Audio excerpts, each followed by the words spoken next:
Hi friends, welcome to Kitchen Queen. எல்லோருக்கும் இனிய தீபாவளி திருநாள் வாழ்த்துக்கள். நம்ம வந்து தொடர்ந்து தீபாவளி ஸ்பெஷலா தீபாவளி ஸ்வீட்ஸ் அண்ட் ஸ்நாக்ஸ் நம்ம பார்த்துட்டு வரோம். அந்த வகையில் இன்னைக்கு ஒரு சிம்பிளான ஸ்வீட் ரெசிபி தான் பார்க்க போகிறோம். கார்ன்ஃப்ளவர் அல்வா.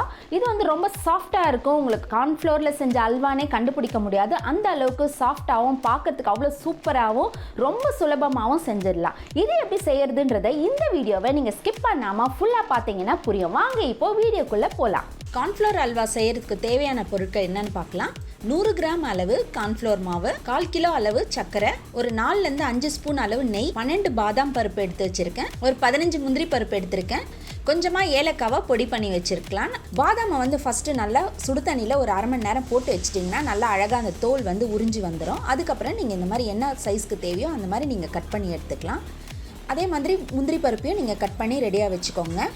நட்ஸ் வந்து உங்களோட விருப்பம் தான், நீங்கள் என்ன நட்ஸ்னாலும் யூஸ் பண்ணிக்கலாம். இப்போ வந்து ஒரு மிக்சிங் பவுலில் நம்ம எடுத்து வச்சுருக்க கார்ன்ஃப்ளவர் மாவை சேர்த்துட்டு, நம்ம எந்த கப்பில் எடுத்திருந்தோமோ 100 கிராம் எடுத்திருந்தோம், இந்த கப் ஃபுல்லாக இருந்தது, அதே கப்பில் 1.5 கப் அளவு தண்ணி ஊற்றிக்கலாம். தண்ணி ஊற்றிட்டு கட்டி விழாமல் நல்லா கலந்து விட்டுருங்க. நல்லா அழகாக கட்டியே விழக்கூடாது, அந்த அளவுக்கு நல்லா சாஃப்டாக கலந்து வச்சுக்கணும். நீங்கள் நல்லா பால் பதத்துக்கு நீங்கள் கலந்து வச்சிட்டிங்கன்னா தான் அது வந்து நீங்கள் அல்வா கிண்டும் போது நல்லா சூப்பராக வரும். பாருங்கள், நல்லா கலந்து இந்த மாதிரி நல்லா கலந்து விட்டுருங்க. நார்மலி கார்ன்ஃப்ளவர் மாவு வந்து உங்களுக்கு கட்டிப்படாது, தண்ணி ஊற்றி நல்லா கலந்தாவே உங்களுக்கு நல்லா இந்த மாதிரி பால் மாதிரி கலந்து வந்துடும். இப்போ வந்து நம்ம கார்ன்ஃப்ளவர் மாவை இந்த மாதிரி தண்ணி ஊற்றி கலந்து வச்சாச்சு. பாருங்கள், இந்த அளவுக்கு இருக்கணும், கொஞ்சம் கூட கட்டியே இல்லாமல் பால் மாதிரி இருக்குது பார்த்தீங்களா. இப்போ வந்து ஒரு பேனில் நம்ம எடுத்து வச்சுருக்க சர்க்கரையிலேருந்து கொஞ்சமாக ஒரு 4 ஸ்பூன் அளவு சர்க்கரை எடுத்துக்கோங்க. எடுத்துகிட்டு ஒரு 2 ஸ்பூன் அளவு தண்ணி ஊற்றிக்கோங்க. தண்ணி ஊற்றிட்டு இதை கேரமலைஸ் பண்ணலாம். கேரமலைஸ் பண்ணுறது வந்து நீங்கள் ரொம்ப பார்த்து பண்ணணும். நீங்கள் வந்து ரொம்ப டார்க்காக அது ஒரு மாதிரி பதம் சேஞ்ச் ஆகிடுச்சுன்னா கசப்பு எடுத்துரும். இது வந்து ஒட்டாமல் வரத்துக்காக 1 ஸ்பூன் அளவு நெய் ஊற்றிக்கலாம். ஊற்றிட்டு நல்லா கலந்து விடுங்க. இது கண்டிப்பாக பதம் தப்பிருச்சுன்னா கண்டிப்பாக அல்வா கசப்பாக தான் ஆகும். அதனால் வந்து நீங்கள் லைட்டாக கோல்டன் ப்ரௌன் வரும்போதே நீங்கள் இறக்கிட்டால் தான் நல்லாயிருக்கும். உங்களுக்கு அந்த அல்வாவோட கலர் கிடைக்கும், கசப்பும் இருக்காது. இந்த கேரமலைஸோட டேஸ்ட்டோட நமக்கு அல்வா நல்லா சூப்பராக இருக்கும்.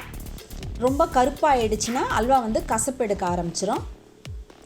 இப்போ இந்த ஸ்டேஜில் நம்ம வந்து கேரமல் வந்து இறக்கிக்கலாம்.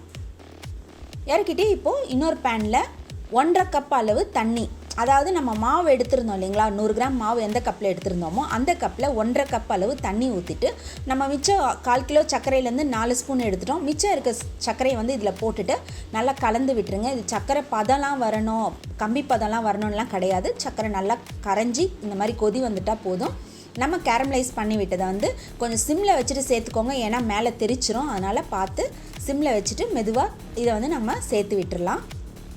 சேர்த்துட்டு நல்லா கலக்கி விடுங்க. நல்லா கலந்து ஒரு கொதி வந்த பிறகு நம்ம கலக்கி வச்சுருக்கோம் இல்லைங்களா கார்ன்ஃப்ளவர் மாவு, அதை வந்து இதில் நம்ம கலக்கணும். அதனால் நல்லா இந்த மாதிரி கலக்கி விட்டுருங்க. இப்போ வந்து நல்லா கலந்துருச்சு. இப்போ நம்ம கார்ன்ஃப்ளவர் மாவு வச்சுருந்தாலும் இதை நீங்கள் ஊற்றும் போதும் திரும்ப ஒருக்க நல்லா ஸ்பூன் வச்சு நல்லா கலக்கிட்டு நீங்கள் ஊற்றுங்க, இல்லைனா அந்த மாவு வந்து அடியில் தங்கிரும். அதனால் நல்லா கலக்கிட்டு நீங்கள் ஊற்றிக்கோங்க. ஊற்றிட்டு நல்லா மெதுவாக இந்த மாதிரி கிண்டி விடுங்க. கொஞ்சம் கொஞ்சமாக இது கட்டிப்பட ஆரம்பிக்கும். இப்போ வந்து சப்போஸ் உங்களுக்கு வந்து கேரமல் பண்ணுறதுக்கு வந்து எங்களுக்கு கஷ்டமாக இருக்குது, ஒரு மாதிரி கசப்பு எடுத்துருமோன்னு பயமாக இருக்குது அப்படி நீங்கள் நினச்சிங்கன்னா இந்த மாதிரி நீங்கள் கேரமல் பண்ணாமல் இந்த கார்ன்ஃப்ளவர் மாவை வந்து ஊற்றி கிண்டிட்டு உங்கள்கிட்ட ஃபுட் கலர் என்ன கலர் ஃபுட் கலர் இருந்தாலும் நீங்கள் அதை சேர்த்துக்கலாம். சேர்த்துட்டு நீங்கள் பண்ணிக்கிட்டாலும் அதுவும் நல்லாவே இருக்கும். என்ன கலர்னால ஆரஞ்சு, எல்லோ எல்லாமே கிடைக்குது ஃபுட் கலர். உங்களுக்கு என்ன கலர் தேவையோ நீங்கள் அந்த மாதிரி கூட நீங்கள் யூஸ் பண்ணிக்கலாம். இப்போ வந்து நல்லா கட்டிப்பட்டு வருது பாருங்களேன். இதோட வெந்த பதம் எப்படி இருக்கும்னா உங்களுக்கு அந்த கார்ன்ஃப்ளவர் மாவு வேக வேக அது அப்படியே கண்ணாடி மாதிரி கிளாஸியாக இருக்கும். உங்களுக்கு அந்த ஸ்டேஜ் வந்து உங்களுக்கு நல்லாவே தெரியும். இப்போ பாருங்கள், நல்லா வெந்து வருது. இது வந்து உங்களுக்கு ரொம்ப நேரம்லாம் எடுக்காது. இந்த அல்வா வந்து உங்களுக்கு சீக்கிரமாகவே ஆகிடும். பாருங்கள், இப்போ ஒரு 5 நிமிஷத்துலேயே உங்களுக்கு வந்து இந்த மாதிரி இந்த ஸ்டேஜுக்கு வந்துடுச்சு, நல்லா கட்டியாகி வந்துடுச்சு. இப்போ வந்து நம்ம என்ன பண்ணலாம், நெய் எடுத்து வச்சுருந்தோம்ல அதை வந்து நம்ம ஊற்றிக்கலாம். இதில் நெய் வந்து நம்ம எடுத்து வச்சுருந்ததுலேருந்து ஒரு பாதி அளவு நெய் நம்ம இப்போ ஊற்றிக்கலாம். நான் வந்து ஒரு பெரிய ஸ்பூன் அளவில் ஒரு 4 ஸ்பூன் நெய் எடுத்துருந்தேன், அதுலேருந்து பாதி இப்போ நான் சேர்த்துக்கிறேன். சேர்த்துட்டு நல்லா கலந்து விடுங்க. இது வந்து இப்போ நெய் நல்லா உறிஞ்சிக்கிட்டு நல்லா வெந்து அதை நல்லா இழுத்துக்கிட்டு வரும்.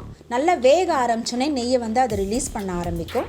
இப்போ வந்து நல்லா நெய் வந்து உள்ளே இழுத்துட்ருக்கு. இந்த ஸ்டேஜில் நம்ம என்ன பண்ணலாம்னா, நம்ம வந்து நட்ஸ்லாம் எடுத்து வச்சுருந்தோம் இல்லைங்களா, நட்ஸு அப்புறம் அந்த ஏலக்காய் தட்டி வச்சுருந்தோம், அதெல்லாம் வந்து நம்ம சேர்த்துக்கலாம். நட்ஸ் வந்து நீங்கள் முந்திரி பாதாம் தான் போடணும்னு கிடையாது. நீங்கள் வந்து பிஸ்தா எதுனாலும் உங்களுக்கு என்ன நட்ஸ் பிடிக்குதுனாலும் நீங்கள் அதை நீங்கள் சேர்த்துக்கலாம். இப்போ நான் எடுத்து வச்சுருந்த முந்திரி பாதாம் அந்த ஏலக்காய் தூளை நான் இதில் சேர்த்துக்கிறேன்.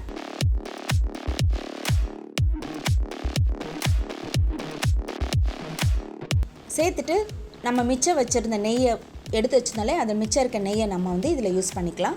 போட்டுட்டு நல்லா வந்து கிளறி விடுங்க. இப்போ இந்த நெய்யெல்லாம் சேர்ந்து ஒரு 5 நிமிஷத்தில் உங்களுக்கு கடாயில் ஒட்டாமல் நல்லா உருண்டு திரண்டு வந்துடும். அதுதான் இதோடைய பதம். நல்லா இதெல்லாம் ஃபுல்லாக வந்து உங்களுக்கு கடாயில் ஒட்டவே ஒட்டாது, கையில் ஒட்டுற மாதிரிலாம் இருக்காது, ஸ்டிக்கியாக இருக்காது, நல்லாயிருக்கும், ஒட்டாமல் வரும். பாருங்கள் எவ்வளோ அழகாக வந்துருச்சு பார்த்தீங்களா. உங்களுக்கு எந்த மாதிரி ட்ரேலையோ இல்லை தட்லேயோ அந்த தட்டில் வந்து நெய் தடவிட்டு நீங்கள் வந்து இந்த அல்வாவை அதில் ஸ்ப்ரெட் பண்ணி விட்டுட்டு நல்லா இந்த மாதிரி தட்டி விட்டுருங்க. நீங்கள் இதை ஃப்ரிட்ஜிலலாம் வைக்கணும்னு கூட அவசியமே கிடையாது. ஒரு அரை மணி நேரம் நீங்கள் வெளியே வச்சாவே ஆறிடுச்சுன்னா ரொம்ப அழகாக வந்துடும். பாருங்கள் சும்மா ஒரு இப்படி கவுத்துட்டு ஒரு தட்டு தட்டினாவே அழகாக விழுந்துடும். அது பாருங்கள் எவ்வளோ சூப்பராக இருக்குது, கலர் கூட எவ்வளோ அழகாக இருக்குது பார்த்தீங்களா. இதை வந்து உங்களுக்கு என்ன மாதிரி ஷேப் தேவையோ அந்த ஷேப்பில் நீங்கள் கட் பண்ணி எடுத்துக்கலாம். உங்களுக்கு சின்னதாக வேணாலும் சின்னதாக கட் பண்ணிக்கோங்க, இல்லை பெருசுனாலும் பெருசாக கட் பண்ணிக்கோங்க. இது வந்து அவ்வளோ சாஃப்டாக இருக்கும். நீங்கள் வந்து சொல்லாமல் இது வந்து கார்ன்ஃப்ளோரில் செஞ்ச அல்வான்னு வந்து யாருக்கும் தெரியாது. அந்த அளவுக்கு சாஃப்டாக சூப்பராக இருக்கும். பாருங்கள் எவ்வளோ சாஃப்டாக இருக்குது பார்த்தீங்களா. என்ன ஃப்ரெண்ட்ஸ் பார்த்தீங்களா, அல்வா எவ்வளோ சாஃப்டாக பார்க்கறதுக்கு எவ்வளோ சூப்பராக எம்மியாக இருந்தது பார்த்தீங்களா. நீங்களும் இதை உங்கள் வீட்டில் செஞ்சு பாருங்கள். உங்களுடைய ஃபீட்பேக்கை என்னுடைய கமெண்ட் பாக்ஸில் போடுங்க. இந்த வீடியோ உங்களுக்கு ரொம்ப பிடிச்சிருந்தா உங்கள் ஃப்ரெண்ட்ஸ் அண்ட் ரிலேட்டிவ்ஸ்க்கு ஷேர் பண்ணுங்கள், லைக் பண்ணுங்கள், கமெண்ட் பண்ணுங்கள். நம்ம சேனலை சப்ஸ்கிரைப் பண்ணாதவங்க சப்ஸ்கிரைப் பண்ணிக்கோங்க. பக்கத்தில் இருக்க பெல் பட்டனை மறக்காமல் கிளிக் பண்ணிக்கோங்க. மீண்டும் உங்களை அடுத்த ரெசிபியில் சந்திக்கிறேன். until then bye.